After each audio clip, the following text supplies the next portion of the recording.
নমস্কার, আমি Sudipa. Life with Sudipa সুরের চ্যানেলে আপনাদের সকলকে জানাই স্বাগত। আশা করি সকলেই ভালো আছেন, আমিও খুবই ভালো আছি। আর আজ তো 15ই আগস্ট, তাই সকাল সকাল বাচ্চারা সেজে গুজে কি সুন্দরভাবে স্কুলে যাচ্ছিল। আর ওদের দেখে আমারও সেই ছোট্টবেলাকার কথা মনে পড়ে গেল। ছোট থেকেই আমি যেহেতু গান নাচ দুটোই শিখতাম, তাই স্কুলের কোনো অনুষ্ঠান হলেই মিসেরা আমাকেই প্রথম ডাকতো। আর সারা বছর আমাদের স্কুলে যত রকমের অনুষ্ঠান হতো তাতে আমি পার্টিসিপেটও করতাম। ছোটবেলায় সেই সকাল সকাল সেজে গুজে স্কুলে যাওয়া, পতাকা উত্তোলনের জন্য, আর সবশেষে লজেন্স আর বিস্কুটের প্যাকেট পাওয়ার আনন্দ। বয়স বাড়লেও দেশের প্রতি টান আর ছোটবেলায় স্বাধীনতা দিবসের স্মৃতিগুলো আজও একই রকম রঙিন হয়ে আছে। তবে আজ তো শনিবার, বাড়িতে রান্না বান্নার চাপ একটু কম, তাই জন্যই আমি আমার শাশুড়ি মাকেই বলেছি আজকে রান্নাটা সামলে নিতে। আর আমি ততক্ষণ ভেবেছি ঘরটা একটু ভালো করে পরিষ্কার করে নেব। প্রতিদিন সাধারণভাবে ঝাড়ু দিই, ঘর মুছি, ওপর ময়লা পরিষ্কার করি ঠিকই, কিন্তু মাসে একবার করে যদি একটু ডিপ ক্লিন করে নেওয়া হয়, তাতে ঘরের আসবাবপত্র আর ইলেকট্রনিক্সের জিনিসগুলো অনেক দিন ভালো আর চকচকে থাকে।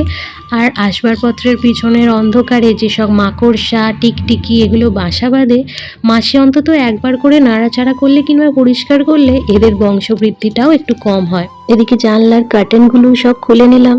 অনেক দিন হয়ে গেছে জানলার কার্টেনগুলো কাচা হয় না। আর যেসব জানলাগুলোর পর্দা সরানো হয় না তার পিছনে পুরো মাকড়সার জালে ভর্তি হয়ে গেছিল, তাই সবকটা ঘরের কার্টেন আজকে খুলে দিয়ে কেচে দেবো। আজকে যা রোদ্দুর বেরিয়েছে একদিনেই শুকিয়ে যাবে আশা করি। এদিকে সারা বাড়ির ঝুল ঝাড়তে গিয়ে সিঁড়িটা পুরো নোংরা হয়ে গেছিল, তাই ওপর থেকে নিচ অব্দি সিঁড়িটা একটু ঝাড় দিয়ে মুছে নেব। এদিকে আমি আমার ঘরের খাটের নিচটাও আজকে সকাল থেকে উঠে পরিষ্কার করেছি। আর আমার ঘরের খাটের নিচটাতে প্রচুর জিনিসপত্র ঢোকানো আছে, আর সেগুলো সরিয়ে সরিয়ে যেদিনই আমি পরিষ্কার করি সেদিনই ঘরে প্রচুর ধুলো বেরোয়।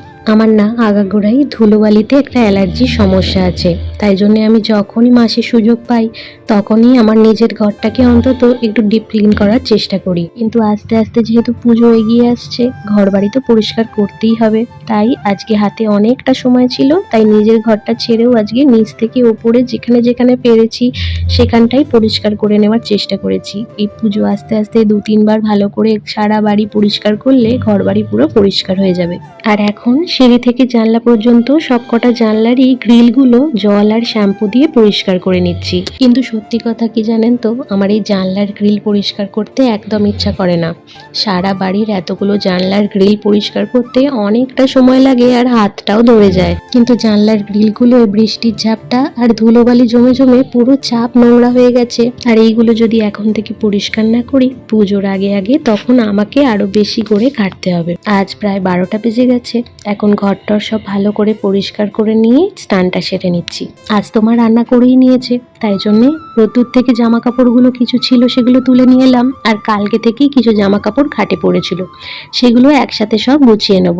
মাঝে মধ্যেই না রাত্রিবেলা জামা কাপড়গুলো গুছিয়ে রাখবার মতো এনার্জি একদম পাই না, তাই জন্য এই ছোটোখাটি জামা কাপড়গুলো শুকিয়ে গেলে এনে রেখে দিই, আর সকালবেলা একসাথে সব জামা কাপড় গুছিয়ে রাখি। এদিকে মাম্মাম আজকে অনেকটা বেলা করে ঘুম থেকে উঠেছে, তাই দুপুরবেলা এখন ঘুমানোর কোনো চান্স নেই। আর আজ সকালে দাদান কাজ থেকে ফেরবার সময় হাতে করে এই বেলুনগুলো নিয়ে এসছে, আর তার সাথে নিয়ে এসছে দুটো নতুন জামা, যেটা চান করার পরই একটা সে নিজে পছন্দ করেই পরে নিয়েছে।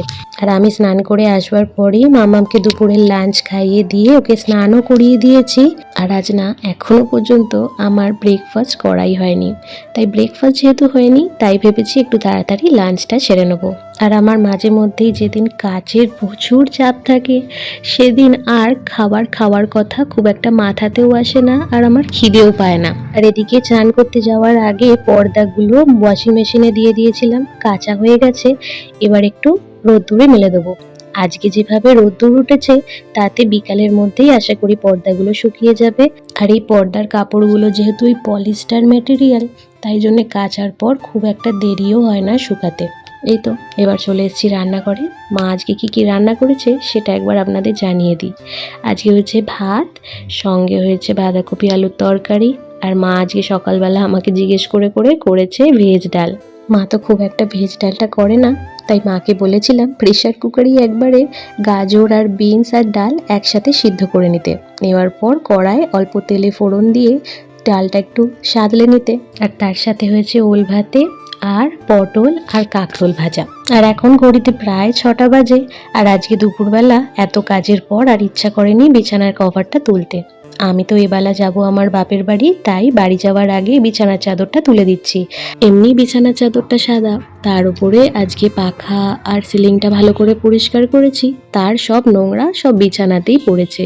তার উপর বিছানার বালিশগুলো সরিয়ে সরিয়ে দেখছি তার পিছনেও প্রচন্ড নোংরা হয়ে আছে, তাই বিছানার চাদরটার সাথে সাথে আজকে সবকটা বালিশের ওয়ারগুলো চেঞ্জ করে দেবো। আমি না যে বালিশগুলো মাথায় দিই কিংবা ইউজ করি সেই বালিশগুলোর ওয়ারগুলোই বিছানার চাদরের সাথে সাথে চেঞ্জ করে দিই। আর যে বালিশগুলো ওই সাইডে পড়ে থাকে সেগুলো তো সবসময় ইউজ হয় না, তাই মাসে একবার দুবার চেঞ্জ করলেই হয়ে যায়। তো যাই হোক, আজকের ভিডিওটা এই পর্যন্তই। দেখি ঘরটা পরিষ্কার করা হয়ে গেছে। দেখা হবে আবার একটা নেক্সট ভিডিওয়ে।